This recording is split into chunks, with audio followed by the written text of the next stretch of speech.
Dos hombres, el mismo escenario, la misma banda, y una distancia entre ellos que con los años se fue haciendo tan grande que al final ya no cabía música en el medio.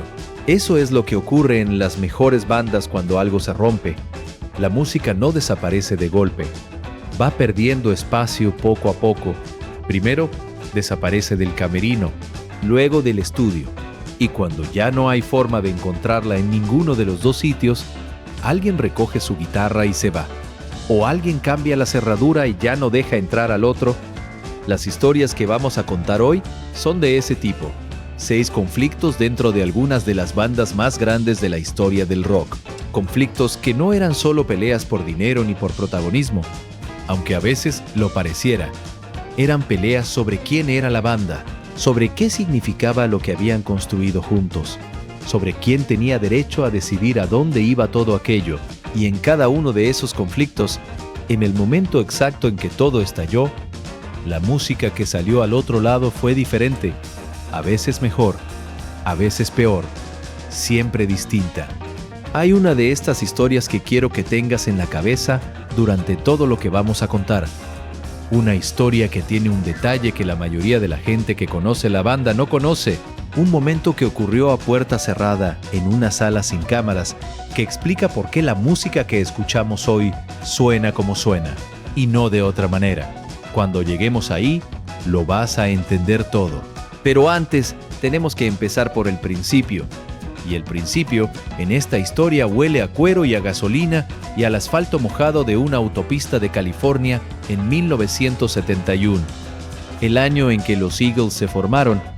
Richard Nixon era presidente de Estados Unidos.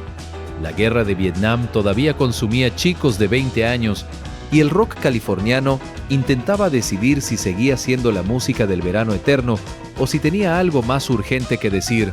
Glenn Frey y Don Henley se conocieron en Los Ángeles, donde los dos trabajaban como músicos de sesión y de acompañamiento para otros artistas.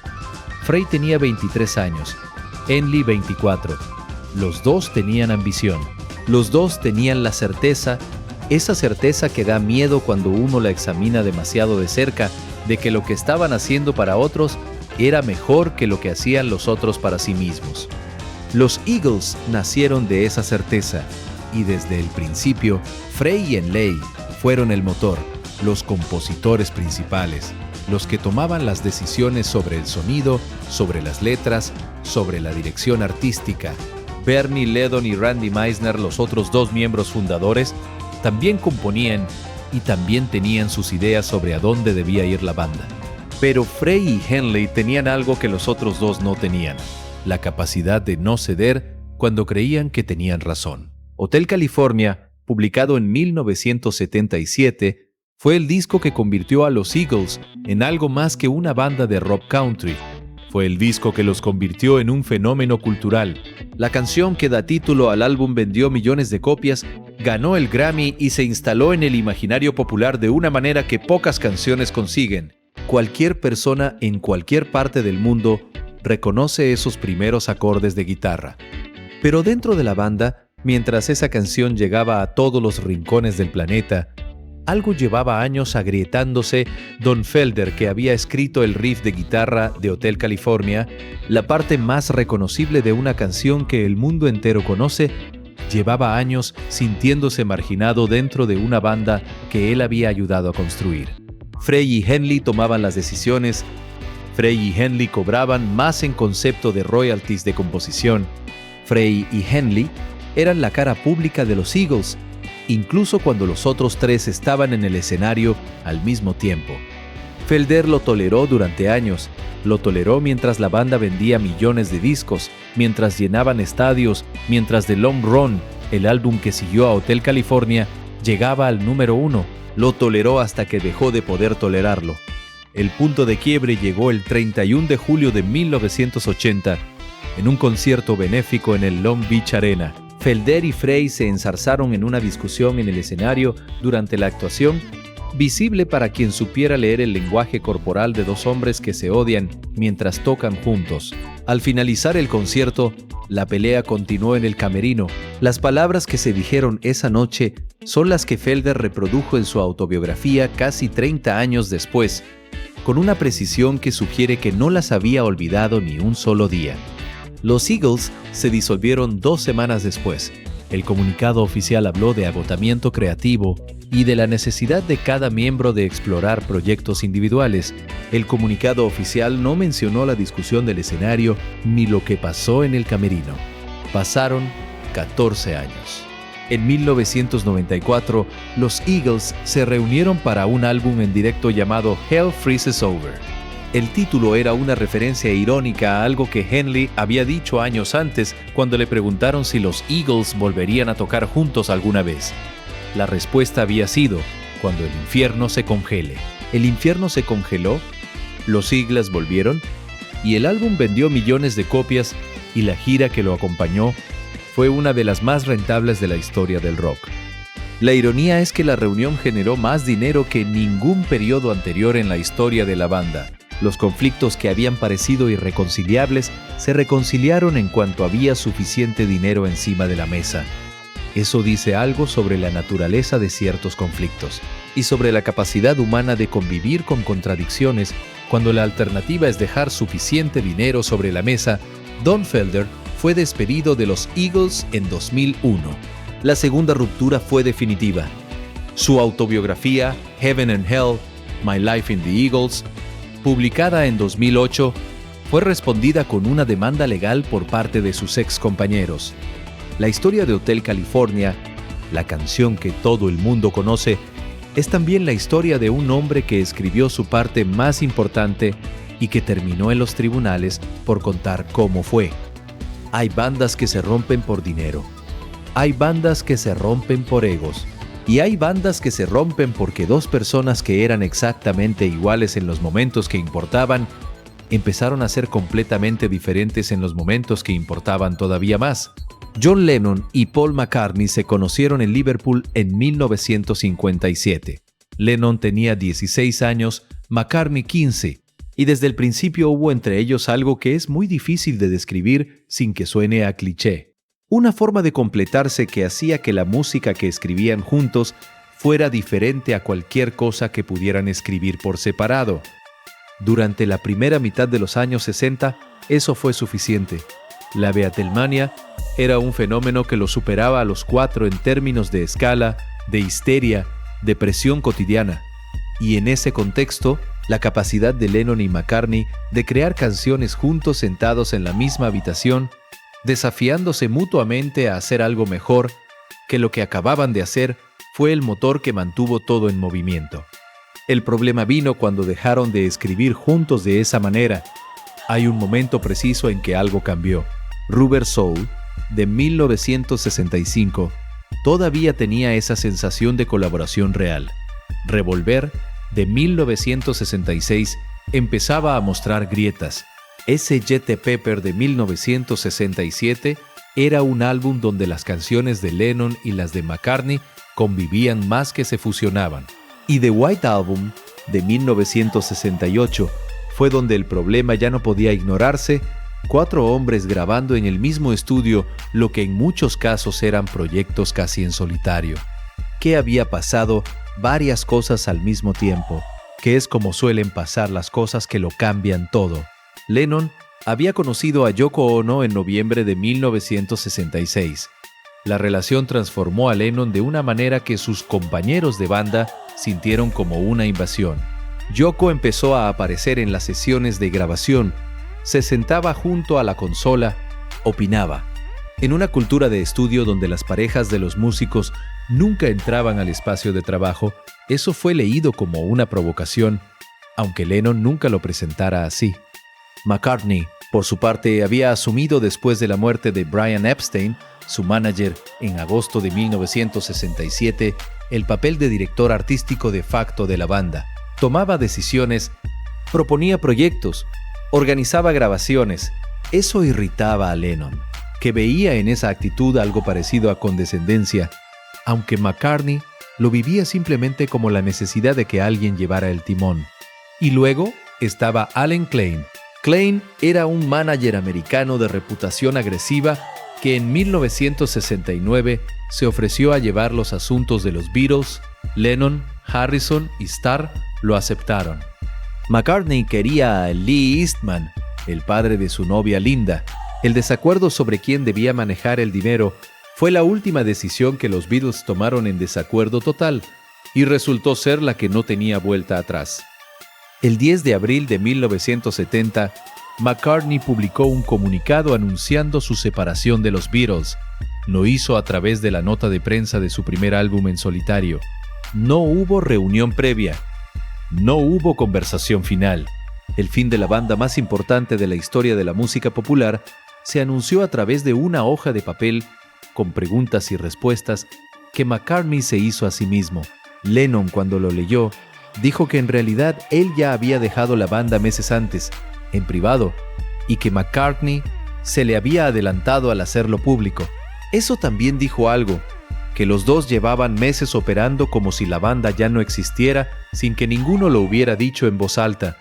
Lo que vino después, los años de declaraciones en entrevistas, las canciones que se escribieron el uno al otro de manera más o menos velada, el larguísimo proceso legal que mantuvo a las dos partes en los tribunales durante años, fue tan ruidoso y tan doloroso que resultó difícil escuchar la música que cada uno hacía por su cuenta sin el filtro de todo ese ruido.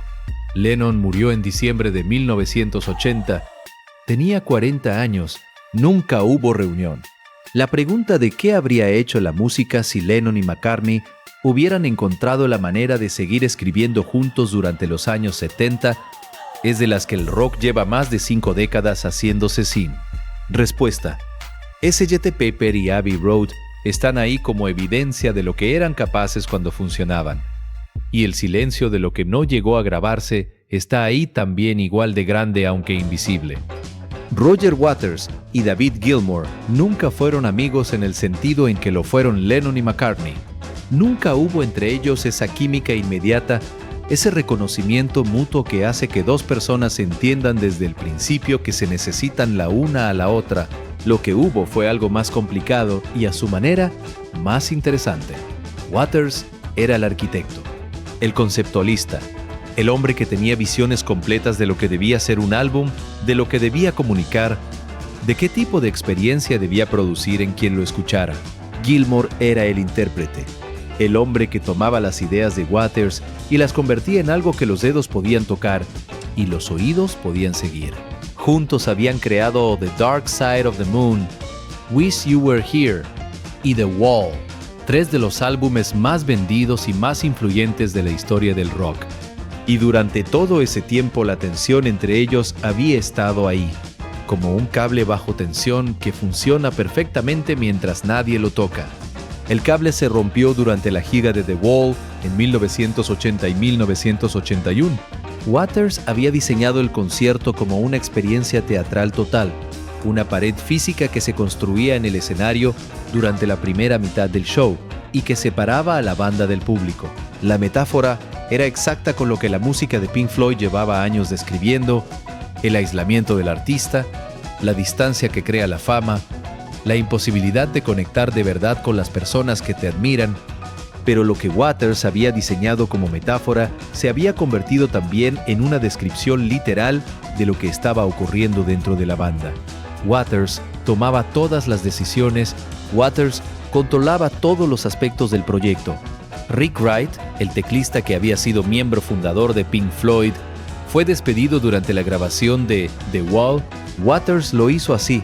Le informó de que podía seguir participando en las sesiones de grabación, pero como músico de sesión contratado, sin participación en los beneficios del álbum.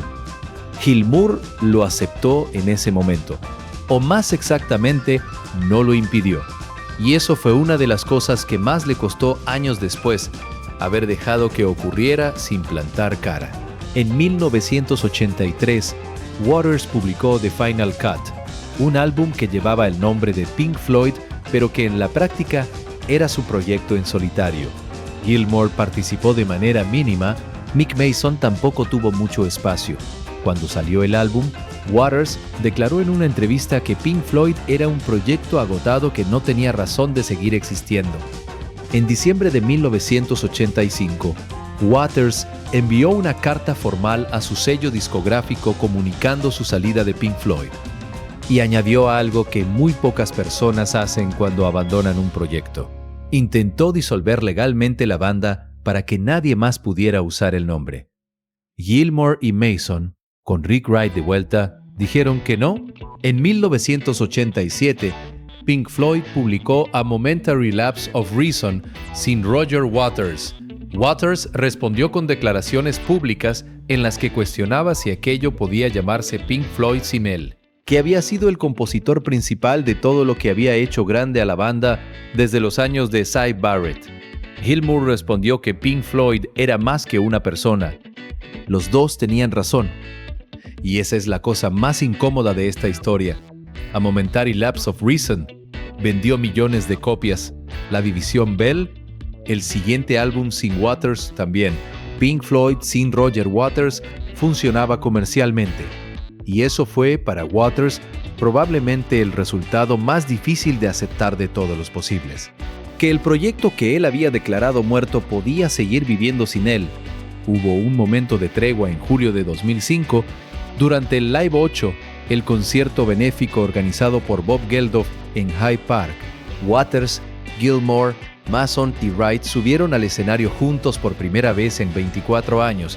Tocaron 5 canciones, y el momento en que los 4 estuvieron en ese escenario al mismo tiempo, Wish You Were Here, sonando delante de 200,000 personas, fue una de esas imágenes que el rock recuerda durante décadas. 2 meses después, Rick Wright fue diagnosticado con cáncer. Murió en septiembre de 2008. Waters y Gilmour no han vuelto a actuar juntos desde el Live 8. En entrevistas recientes, los dos hablan del otro con una mezcla de respeto y de distancia que sugiere que la herida no ha cerrado del todo, aunque ya tenga 40 años de antigüedad. La música que crearon juntos sigue siendo de lo más grande que el rock ha producido. Y la pregunta que queda flotando, la de qué más podrían haber hecho si hubieran encontrado la forma de seguir, pertenece al tipo de preguntas que no tienen respuesta posible, pero que tampoco se pueden dejar de hacer. Ahora llegamos a la historia que prometí al principio. Y para contarla bien, necesito que te sitúes en un momento muy concreto. Diciembre de 1986. Los Guns N' Roses llevan menos de 2 años juntos. Han tocado en locales de Los Ángeles con capacidad para 200 personas. Tienen una reputación de caos total. Conciertos que empiezan con horas de retraso. Actuaciones donde los músicos llegan en estados que hacen imposible garantizar que el show vaya a ocurrir. Y al mismo tiempo, hay algo en lo que hacen en el escenario, cuando todo funciona, que deja a la gente sin palabras. Axl Rose tiene 24 años. Lash tiene 21. Duff McKagan, 22. Izzy Stradlin, 24. Steven Adler, 22. 5 hombres que venían de sitios diferentes, que habían llegado a Los Ángeles con la misma certeza de que iban a conseguir algo que en sus ciudades de origen habría sido imposible, y que habían encontrado en el escenario algo que ninguno de ellos había encontrado en ningún otro sitio. Appetite for Destruction se publicó en julio de 1987. Al principio, las ventas fueron modestas. El álbum llevaba meses en las tiendas cuando Welcome to the Jungle empezó a sonar en la radio. Y entonces ocurrió lo que ocurre en muy pocas ocasiones. El público que lo escuchó por primera vez fue directamente a comprarlo. Appetite for Destruction terminó vendiendo 30 millones de copias. Sigue siendo el álbum debut más vendido de la historia. Y dentro de la banda, durante exactamente ese periodo de éxito explosivo, el conflicto que iba a definir todo lo que vino después empezó a tomar forma. Axl Rose tenía una visión de lo que Guns N' Roses debía ser, que era total y excluyente. Para Axl, la banda era él. Los demás eran imprescindibles en el escenario, claro, y tenían un talento que él reconocía, pero las decisiones sobre la dirección artística, sobre la imagen pública, sobre qué música grabar y cuándo, le pertenecían a él. O eso creía él.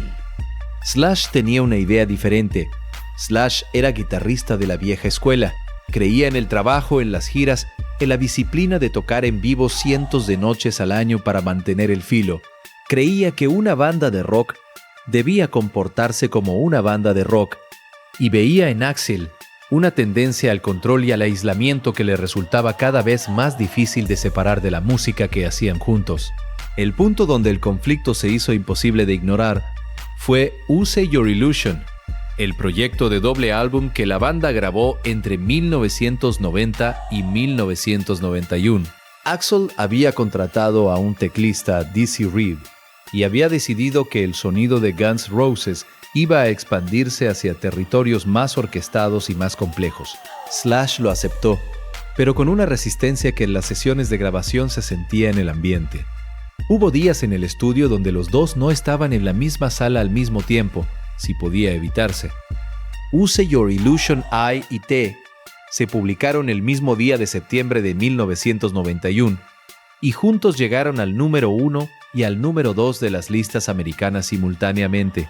Eran 232 canciones en 4 caras de vinilo, el proyecto más ambicioso que la banda había intentado.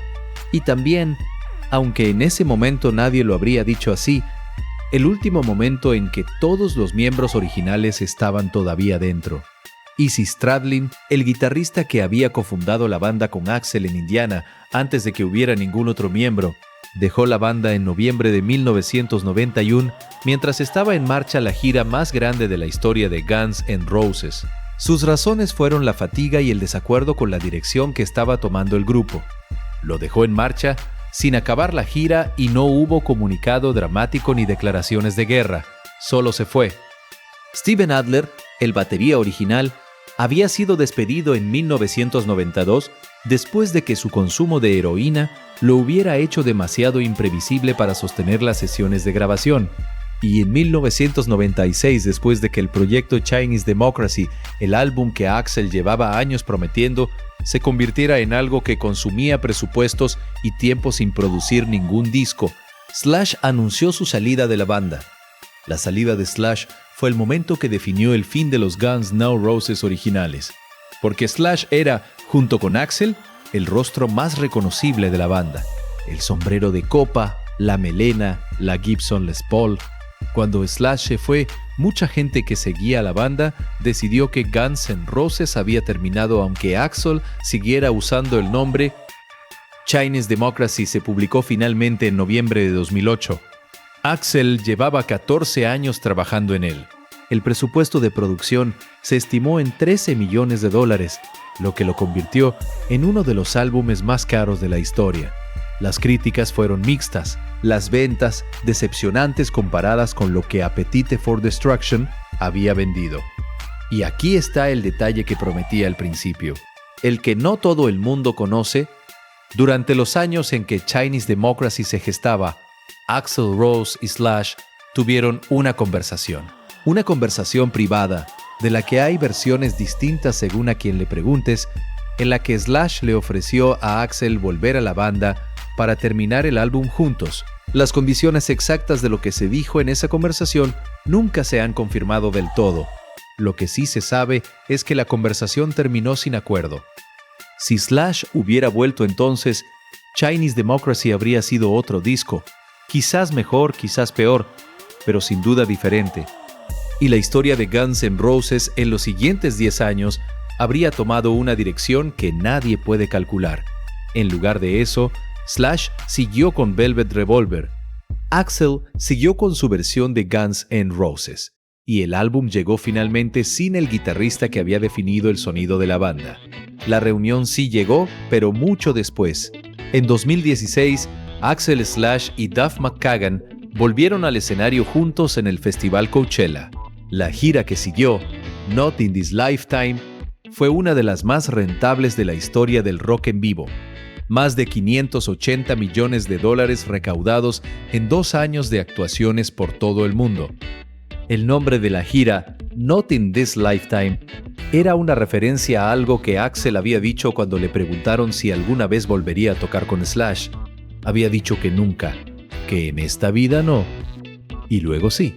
Cuando la gira se anunció, Slash explicó en una entrevista que la reconciliación había empezado con una conversación en la que los dos habían decidido dejar de pelear por quién tenía razón sobre lo que había pasado hace 20 años y centrarse en lo que podían hacer ahora. Una conversación que según él duró menos de una hora. Menos de una hora para deshacer 20 años de silencio. ¿Qué habría pasado si esa conversación hubiera ocurrido antes? La pregunta no tiene respuesta, pero tiene peso. Hay conflictos en el rock que son públicos desde el principio. Dos músicos que se insultan en entrevistas, que se demandan, que usan sus canciones para dispararse el uno al otro con la precisión de quien lleva años apuntando. Y hay conflictos que ocurren casi en silencio, donde el daño se acumula sin ruido, sin declaraciones, sin que nadie fuera de la banda sepa que algo está pasando. Donde un día la música termina y nadie la había visto marcharse. La historia de Fleetwood Mac entre 1975 y 1979 es de ese segundo tipo y es, en muchos sentidos, la más devastadora de todas las que vamos a contar hoy. En 1975, Mick Fleetwood y John McVie, los dos miembros fundadores que le daban el nombre a la banda, incorporaron a dos nuevos músicos, Lindsey Buckingham y Stevie Nicks, que llegaron como pareja. Llevaban años juntos, habían grabado un álbum en solitario que no había tenido mucho éxito, y cuando Fleetwood los escuchó por casualidad en ese disco, se convenció de que Buckingham era el guitarrista que necesitaban. La nueva alineación empezó a trabajar en lo que se convertiría en el álbum Fleetwood Mac de 1975, y la química musical fue inmediata. Buckingham y Nicks aportaron un sonido pop más accesible que el blues rock que había definido a la banda antes de su llegada. El álbum vendió 5 millones de copias, y entonces empezaron a grabarse las canciones de Rumours. Mientras grababan Rumours entre 1976 y 1977, ocurrió algo que en cualquier otra situación habría destruido la capacidad de trabajo de cualquier grupo de personas. Las dos relaciones sentimentales dentro de la banda se rompieron al mismo tiempo. Lindsey Buckingham y Stevie Nicks terminaron su relación de casi 10 años. John McVie y Christine McVie, que además de músicos eran marido y mujer, anunciaron su separación. 4 personas que se habían partido el corazón mutuamente, en el mismo estudio, grabando el mismo disco. Mick Fleetwood, el quinto miembro, estaba atravesando también la crisis de su propio matrimonio. Así que en el estudio de grabación de Rumours, había 5 personas que durante el día grababan canciones que hablaban de amor roto, traición y soledad. Y durante las noches gestionaban exactamente eso en sus propias vidas con las mismas personas con quienes al día siguiente tendrían que volver al estudio. Las canciones lo dicen todo. Go Your Own Way, que Buckingham escribió sobre Nicks, es una acusación directa. Dreams, que Nicks escribió sobre Buckingham, es una despedida que finge calma. The Chain, que los 5 escribieron juntos, habla de algo que los une aunque todo lo demás se rompa. Y la tensión de saber que esas canciones las estaban cantando las personas sobre las que hablaban, en la misma sala, delante de los mismos micrófonos, hace que escucharlas hoy resulte algo muy difícil de describir con precisión. Rumor se publicó en febrero de 1977, vendió 40 millones de copias. Estuvo 31 semanas en el número 1 de las listas americanas. Ganó el Grammy al álbum del año en 1978. Sigue siendo uno de los discos más vendidos de la historia de la música, y los 5 miembros de Fleetwood Mac tuvieron que salir de gira para presentarlo. Tuvieron que subir al escenario cada noche y cantar esas canciones delante de miles de personas, mientras las personas sobre las que hablaban las canciones estaban a 3 metros de distancia. Christine McVie dijo en una entrevista años después que había noches en que terminaba una canción y tenía que mirar al suelo porque si miraba a John, no sabría si seguir. Que había aprendido a disociar la canción de la persona, a cantar la emoción sin sentirla, o a sentirla de una manera que el escenario contenía y que el camerino después liberaba de maneras que prefería no describir en detalle. ¿Cómo se hace eso? ¿Cómo se canta sobre el amor que se pierde junto a la persona con quien se pierde, noche tras noche, frente a miles de personas que quieren esa canción exactamente porque les recuerda su propio amor perdido? La respuesta que dio Fleetwood Mac fue profesionalismo. Y esa respuesta, sostenida durante 2 años de gira y un álbum siguiente que se llamó Tusk, y que fue el intento de Buckingham de hacer algo tan extraño que el público no pudiera amarlo de la manera en que había amado Rumours fue lo que mantuvo a la banda unida cuando cualquier lógica habría dicho que era imposible. Buckingham y Nicks no volvieron nunca a ser pareja, pero siguieron en la misma banda durante décadas más, con interrupciones y reuniones que siguieron el patrón irregular de la mayoría de las bandas que sobreviven a sus propias crisis internas. En 2018, Fleetwood Mac despidió a Lindsey Buckingham. La razón pública fue un desacuerdo sobre los planes de gira. La razón que Buckingham dio en sus propias declaraciones públicas fue más compleja y más personal. Nicks, según él, había dado a la banda un ultimátum él o ella, y la banda eligió. Si eso es lo que ocurrió, la ironía es enorme. Que la persona que había escrito Go Your Own Way sobre Stevie Nicks, que había cargado con esa historia durante 40 años encima del escenario, terminara siendo expulsado de la banda que los dos habían ayudado a construir, y que la razón fuera ella. Rumours sigue siendo el disco que es. Eso no cambia con lo que ocurrió después, pero saber lo que había debajo mientras se grababa le da una dimensión que no tendría si los 5 hubieran sido 5 extraños sin historia compartida. El dolor que está en ese disco es real. Eso es lo que lo hace diferente. La última historia de hoy lleva el nombre de una ciudad, Boston, 1976. Tom Scholz era ingeniero, trabajaba para Polaroid, tenía un máster del MIT en ingeniería mecánica y en el sótano de su apartamento había construido un estudio de grabación que, según los estándares de 1976, era técnicamente más avanzado que muchos estudios profesionales.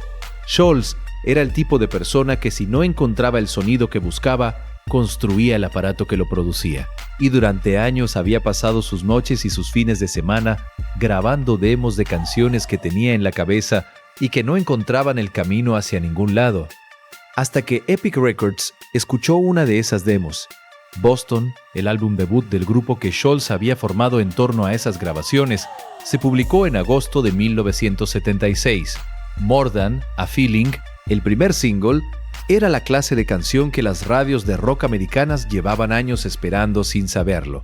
Guitarras con una claridad cristalina, una melodía que se instalaba en la cabeza en los primeros 10 segundos, y la voz de Brad Delp, que tenía algo que los ingenieros de sonido describen como presencia natural, esa cualidad de sonar como si estuviera en la misma sala que quien la escucha.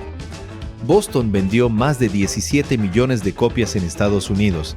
Sigue siendo uno de los álbumes debut más vendidos de la historia. Y la discográfica quería el siguiente álbum en 18 meses. Tom Scholz dijo que no. Eso fue el principio del conflicto que iba a definir los siguientes 20 años de la historia de la banda. Scholz era perfeccionista en el sentido más literal. No entregaba nada que no cumpliera exactamente los estándares que él mismo se había fijado. El proceso de grabar canciones para él implicaba capas de trabajo que se medían en meses, no en semanas, y una discográfica que había visto cómo el primer álbum vendía 17 millones de copias, quería más, quería pronto, quería reproducir esa fórmula antes de que el momento pasara. Don't Look Back, el segundo álbum, llegó en 1978, 2 años después del primero. La discográfica había presionado durante todo ese tiempo. Scholz había resistido y el álbum, aunque vendió más de 7 millones de copias, fue recibido por la crítica con la sensación de que era un primer álbum repetido con menos energía. Scholz desapareció después. No literalmente, pero casi. El tercer álbum de Boston, Third Stage, llegó en 1986. 8 años después del segundo. Durante esos 8 años, Epic Records demandó a Scholz por incumplimiento de contrato. Scholz contrademandó. El proceso legal duró años y consumió una cantidad de energía y de recursos que habría sido suficiente para grabar varios álbumes. Brad Delp, el vocalista, fue la víctima menos visible de esa situación. Durante los 8 años en que Scholz trabajaba en Third Stage, Delp no tenía banda con la que actuar ni disco nuevo que presentar. Su carrera estaba suspendida. dependiente de las decisiones de un hombre que tomaba sus decisiones en un sótano siguiendo criterios que nadie más podía verificar del todo. Delp buscó proyectos paralelos, tocó con otras bandas, intentó mantenerse activo. Pero Boston era Boston, y fuera de Boston era difícil ser completamente otra cosa. Third Stage llegó finalmente al número 1 en Estados Unidos, más de 4 millones de copias vendidas. El single Amanda llegó también al número 1. Y entonces Scholz volvió a desaparecer. El cuarto álbum, Walk On, llegó en 1994, otros 8 años. Para entonces, la industria musical había cambiado de maneras que hacían que el rock de Boston sonara a otra época. El grunge había redefinido lo que se esperaba del rock en términos de crudeza y de urgencia. El sonido limpio y perfectamente producido de Boston, que en 1976 había sido lo más avanzado que existía, en 1994 sonaba como una pieza de museo. Las ventas de Walk On fueron decepcionantes. Brad Delp murió el 9 de marzo de 2007. Tenía 55 años. La causa fue el monóxido de carbono producido por 2 parrillas de carbón que encendió en su baño.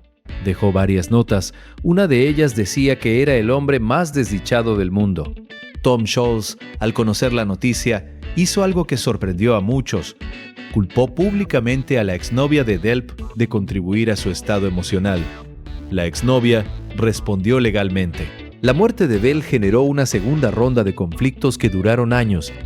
Lo que quedó de Boston después de todo eso es una pregunta que la banda ha intentado responder con nuevos álbumes y nuevas giras con vocalistas que sustituyen a Delp. Scholz sigue ahí, sigue siendo perfeccionista, sigue tomando el tiempo que necesita.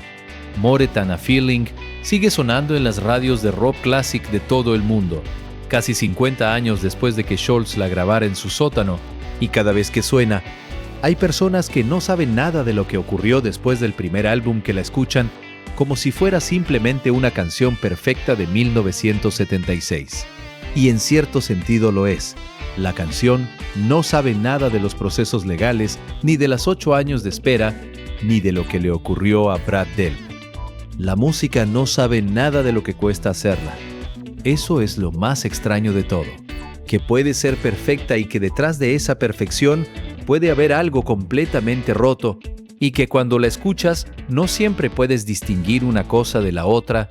6 conflictos, 6 maneras distintas de que la música sobreviva o no a lo que ocurre entre las personas que la hacen. Los Eagles peleando por el reparto de créditos de una canción que el mundo entero conoce. Lennon y McCartney dejando de escribir juntos en la misma habitación hasta que ya no había ninguna habitación donde pudieran estar. Waters y Gilmour construyendo una pared, primero en la letra y luego en la vida. Axl y Slash necesitando 20 años para tener la conversación que podría haber durado 1 hora. Fleetwood Mac cantando sobre sus propias rupturas con las personas sobre las que cantaban a 3 metros de distancia. Scholz en su sótano persiguiendo la perfección mientras el mundo alrededor cambiaba y Brad Delp esperaba. Lo que estas historias tienen en común, más allá de las peleas y los contratos y las demandas, es algo más sencillo. Todos ellos estaban tratando de hacer algo que les importaba de verdad, y cuando algo te importa de verdad, la distancia entre lo que quieres que sea y lo que otros quieren que sea puede convertirse en el espacio donde los conflictos crecen hasta hacerse insostenibles. Eso no los justifica. No justifica a Waters echando a Wright en medio de una grabación, ni a Scholz manteniendo a Delp suspendido durante años entre álbumes, pero explica de dónde viene la intensidad de esas peleas. Que nadie pelea así por algo que no le importa, y la música que salió al otro lado de todos esos conflictos, Rumours, Hotel California, The Wall, Appetite for Destruction, sigue ahí, sigue siendo de lo mejor que el rock ha producido, hecha en medio de todo lo que ya sabes que había debajo. Eso es lo que hace que valga la pena escucharla sabiendo lo que sabes, que es más real de lo que parecía cuando no sabías nada.